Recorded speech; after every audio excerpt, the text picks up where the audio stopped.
Salut, on se retrouve aujourd'hui pour un nouveau vlog. On est le mercredi 11 mars et comme vous avez pu le voir dans les plans précédents, je fais ma valise pour revenir un petit peu en France. Mon année n'est pas terminée, mais vu que j'ai pas eu de vacances de février, j'ai genre un mois de vacances, donc j'en profite pour rentrer en France.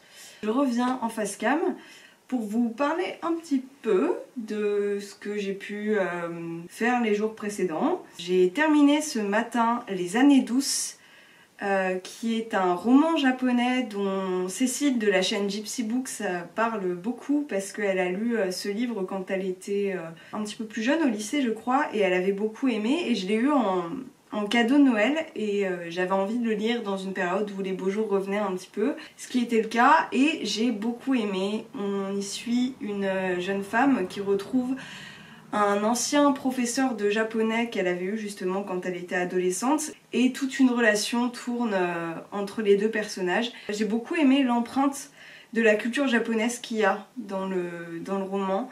C'était hyper apaisant, à la fois j'avais l'impression de parcourir les mêmes rues qu'eux, de voir les mêmes paysages. C'est extrêmement visuel à mon sens et sensoriel.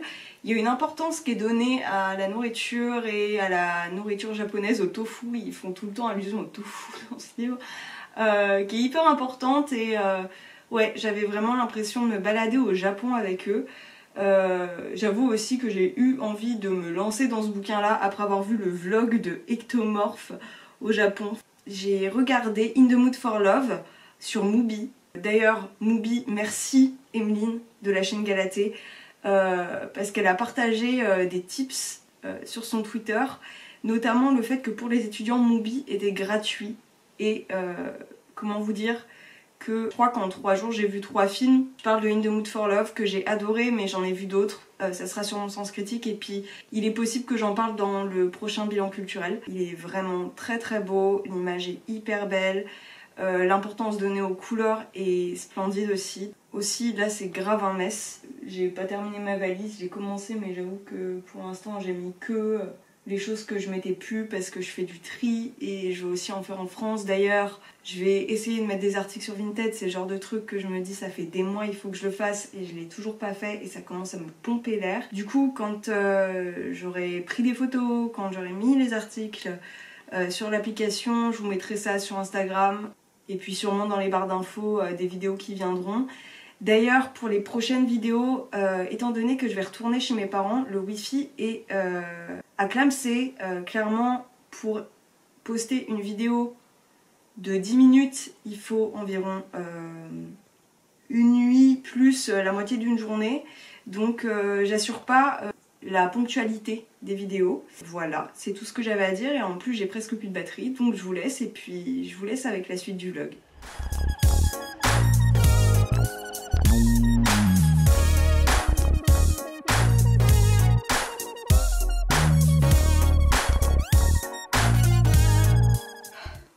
Est-ce que je suis en train de refilmer un plan que je viens tout juste de filmer parce qu'il me plaisait pas? Oui. Je suis chez mes parents, comme vous pouvez le voir, je crois. Je suis arrivée hier, jeudi 12 mars, avant l'annonce de Monsieur le Président sur les mesures prises en France, notamment la fermeture des universités, etc., etc., et des établissements scolaires en règle générale.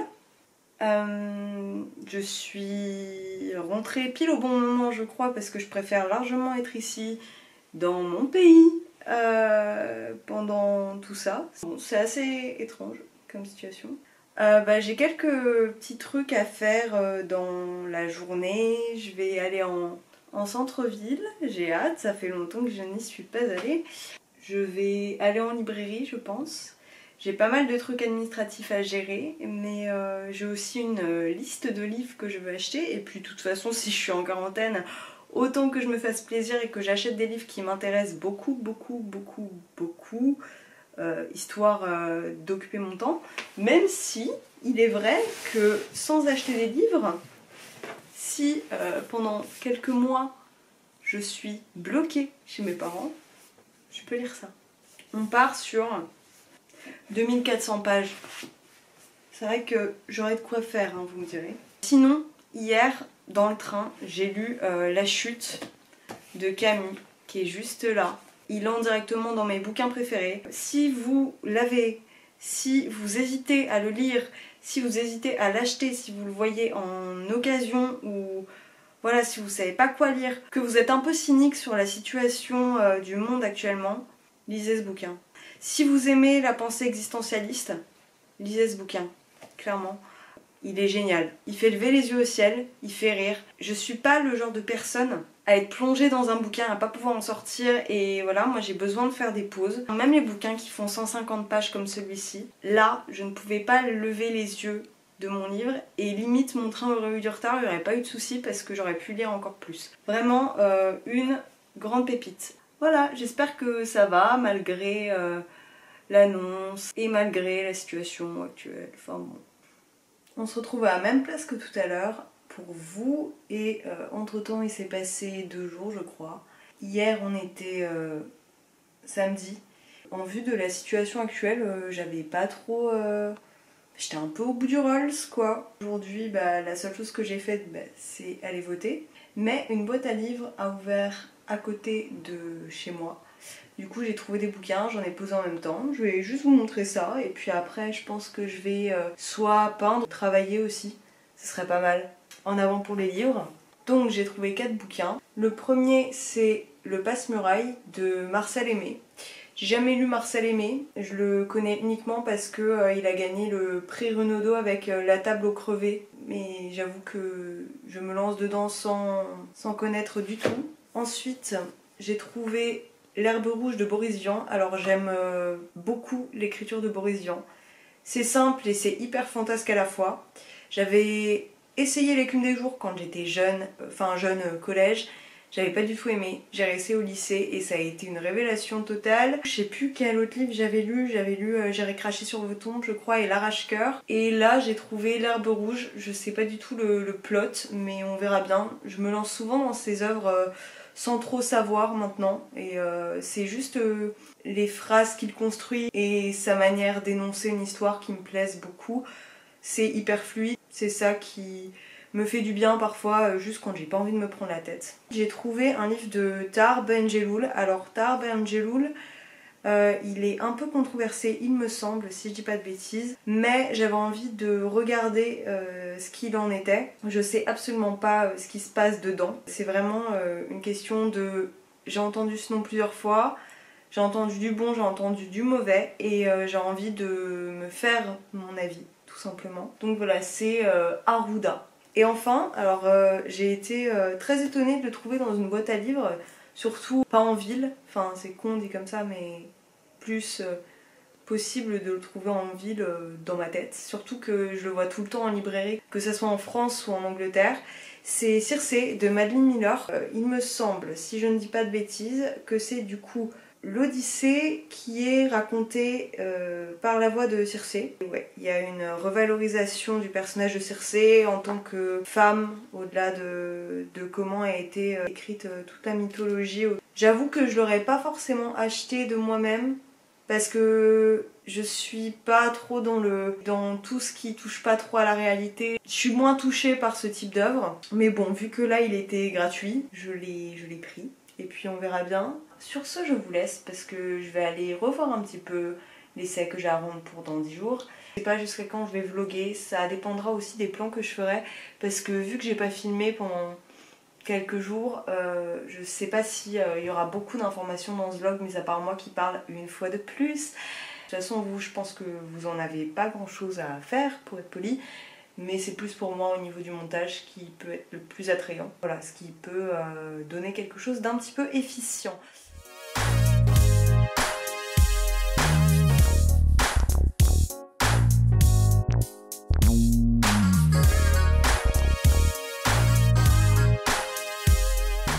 Hi, je vous reprends, je clôture ce vlog. Vous avez sûrement dû me voir en train de travailler. J'ai pas repris la caméra aujourd'hui parce que tout simplement on est mardi 17 et qu'on est aussi le lendemain de l'annonce du confinement. Du coup voilà, J'ai juste terminé mon travail, j'ai fait un live ce matin et c'était très chouette, donc je vais sûrement en faire bientôt. En vue de la situation actuelle, on peut se dire que ça fait passer le temps et puis c'est chouette. Il y a des idées qui viennent de temps en temps, des petites ressources, puis des discussions qui se créent. Je vais pas prendre plus de temps pour discuter avec vous. Je vais aller sûrement monter ce vlog maintenant, ou lire, ou je ne sais pas. Quoi qu'il en soit, j'ai un peu de temps pour faire des choses, je crois. Et puis c'est tout. C'est très étrange, je pense que ça va faire très bizarre de monter le vlog que vous venez de regarder, de revoir tout le processus avant d'arriver en France et d'être dans la situation qu'on connaît tous actuellement. Quoi qu'il en soit, j'ai pas envie de vous dire j'espère que ce vlog vous a plu, parce que c'est quand même un peu bizarre. Du coup, je vous invite à me rejoindre sur les réseaux sociaux. Je trouve que le bon point de cette situation, pour l'instant en tout cas, c'est qu'il y a quand même une espèce de solidarité de la part des communautés et ça fait un peu chaud au cœur. Ce que je peux vous dire, c'est contacter les gens que vous aimez et qui sont confinés chez eux. Prenez soin des personnes qui ont des fragilités mentales. Voilà, c'est important. De garder un lien avec les gens plus dispo à être mal, même si cette situation est très compliquée pour tout le monde. Je le mentionne ici, ça me paraît évident, mais merci à tout le personnel médical qui agit actuellement. Et puis moi, je vous souhaite juste de prendre soin de vous, d'essayer de vous cultiver. Là, pour le coup, on a le temps. Et puis voilà, et puis si vous voulez discuter avec moi, j'ai déjà plus de temps que d'habitude, même si j'en avais déjà quelque peu.